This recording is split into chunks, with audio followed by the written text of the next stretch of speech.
la ville lumière et de l'éternel amour, je vous offre une nouvelle vidéo pour continuer le combat de la vie.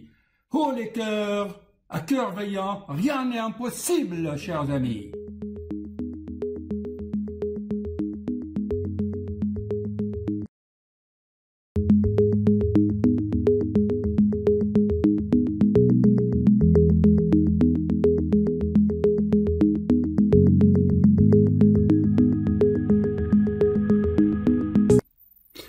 Bonjour chers amis, j'ai eu l'inspiration de vous faire ce matin une vidéo très rapide sans trop de montage, car en fait ce qui compte c'est le message à vous faire passer. Si vous tapez lâcher prise sur Google, vous allez voir plein de choses.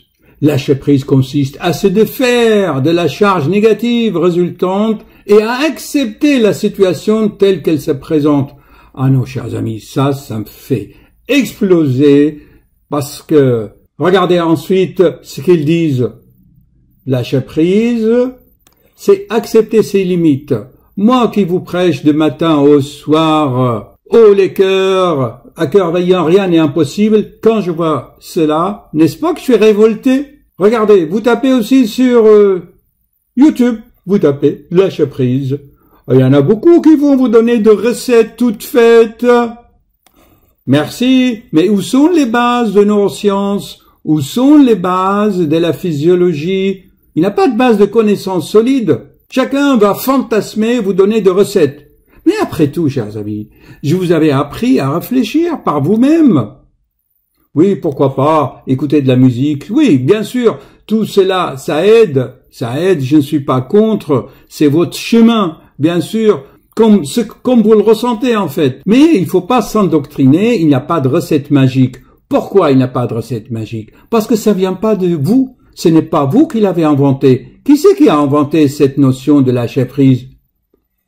C'est des moines, tranquilles, sur les parvis des temples, là-bas, dans ces pays-là. Ils se baladaient avec un bol de riz, ils chantaient, et pour lâcher prise, et voilà. Mais ce qui est valable et bon pour les uns n'est pas valable pour nous, les Occidentaux, où on vit, on a créé une société extraordinairement compliquée et inhumaine. Quand je reçois dans mes consultations un jeune informaticien, vous voyez le controverse et le contraste, qui me dit, docteur, moi je travaille de matin au soir sur des ordinateurs pour tester les voitures, il a une entreprise qui s'appelle le Crash Test. Et ça fait 1 an qu'il est là, il vient me voir, il dit, docteur, j'en peux plus, j'ai mal à la tête, j'ai vertige, je ne dors plus, je suis amaigri, je suis anorexique, j'ai de la fièvre, j'ai des palpitations, j'ai de l'acidité, j'ai des reflux. Et voilà. Bravo. Alors, est-ce que je peux lui dire, va, lâche prise et accepte ton problème? Réfléchissons ensemble. Moi, ce que je vous ai appris, c'est d'affronter la situation. Soyez de vrais chevaliers nobles. Mais pour cela, il faut quelques bases de connaissances. Vous allez cerner le problème pour se lancer ensuite. Ce n'est plus la violence. Je vous l'avais appris. Ce n'est plus l'épée, ni la lance.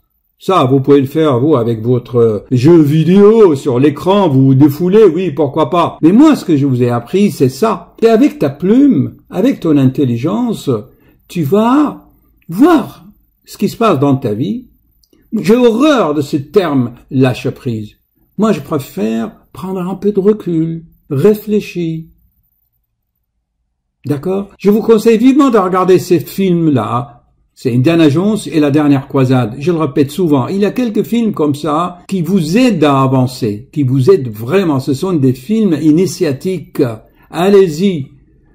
Dans ce film-là, eh bien, Indiana Jones et son père, il fait fuir les Allemands, les nazis, avec l'encre de son stylo. Vous voulez savoir pourquoi? Eh bien, regardez le film. Il y a l'autre film qui est les 10 commandements. Extraordinaire. Allez, je vais vous donner les 3 flèches à mettre dans votre carquois.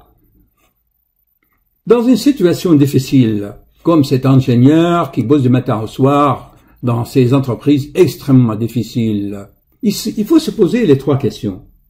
Il n'y a pas de remède miracle. Lâcher prise n'est pas une chose, bien sûr, facile. J'ai horreur de ces termes. Enlevez ça de vocabulaire parce que ce n'est pas valable pour nous. C'est valable pour eux. Ok? Quand tu es dans une situation, tu vas te dire, est-ce que j'ai la possibilité d'agir sur cette situation? Si oui, que puis-je faire concrètement? Moi, qu'est-ce que je peux faire? Et qu'est-ce que je pourrais? Première question, qu'est-ce que je peux faire dans l'état présent? Donc, tu vas prendre un papier et un crayon, tu notes toutes les possibilités en prenant des reculs. Ce jeune homme qui travaillait ici, je l'ai arrêté une semaine, je lui ai dit, arrête de batailler, tu vas rentrer chez toi, prendre un papier et un crayon et tu notes, tu prends du recul, tu réfléchis. Parce que tel que tu es dans le crash test, tu peux pas réfléchir. Ensuite, est-ce que je peux y changer quelque chose dans cette situation? Soit à long terme, soit dans l'immédiat. Aujourd'hui, qu'est-ce que je peux changer dans mon travail? Je vais aller voir le médecin, je lui dis, écoute, j'arrête, j'ai trop de vertige, j'ai des symptômes. Il va venir, je lui explique les choses, je lui dis, écoute, tu as un burn-out syndrome, tu vas rentrer chez toi et tu réfléchis et tu vas voir qu'est-ce que tu peux changer maintenant et dans l'avenir. Alors, vous vous souvenez de ce jeune-là? Il faisait 2 heures aller dans le métro, 2 heures retour, il n'avait ni vie ni rien. Donc, il était là dans le tourbillon et finalement ne rentrait pas dans le triangle de Karpman. Et suis-je responsable de cette situation, de ce travail? Quelles sont mes responsabilités? Qui c'est qui m'a amené dans cette situation?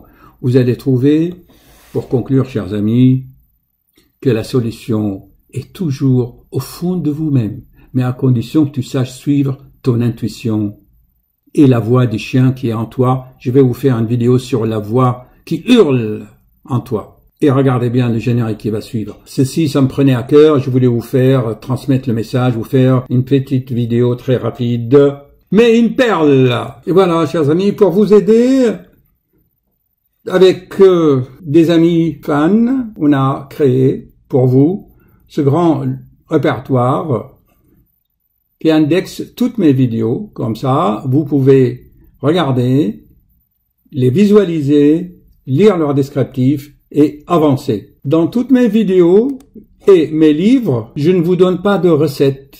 Vous voyez, je vous donne juste des pistes de réflexion. C'est à vous de réfléchir par vous-même et assumer vos responsabilités. Sinon, vous allez tomber dans le triangle de Karpman que je vous ai déjà expliqué. Victime, sauveur, persécuteur. Oh, moi je suis victime, je vais voir le docteur, il va pouvoir me sauver. Parce que j'ai un persécuteur derrière moi qui est mon patron, mon manager. Prends tes responsabilités et assume toi-même. Je pense qu'il reste aussi un 3e livre. Il est où? Là. Vous voyez? On a créé pour vous le petit journal de Félix de Graal, le texte publication scientifique. C'est très, vraiment, d'actualité, là. Dans ce petit journal, je parle des femmes qui viennent me voir en consultation parce qu'ils n'arrivent pas à avoir d'enfants. Et j'explique pourquoi. D'accord? Très important. C'est contextuel aussi. Donc ça, il y a l'indexation de mes centaines de vidéos qui vous donne jeu de pistes en fait. Le premier livre, il y en aura d'autres qui vont venir. Je remercie infiniment l'ami qui m'aide à faire ces livres. Toute ma gratitude. Chers amis, j'espère vous avoir transmis ce soir une vidéo, une mini-documentaire pour vous encourager à suivre vos rêves sans peur. Et on finit toujours avec ce qu'il a dit Steve Jobs. Vous savez, Steve Jobs, son père était syrien, du Moyen-Orient. On lui a inculqué cette philosophie orientale, créative. Suivez vos rêves, chers amis, sans crainte, car à ce moment, dès que vous êtes sur le chemin, vous êtes aidé. Des fleurs, croyez-moi, seront mises sur votre chemin. À bientôt.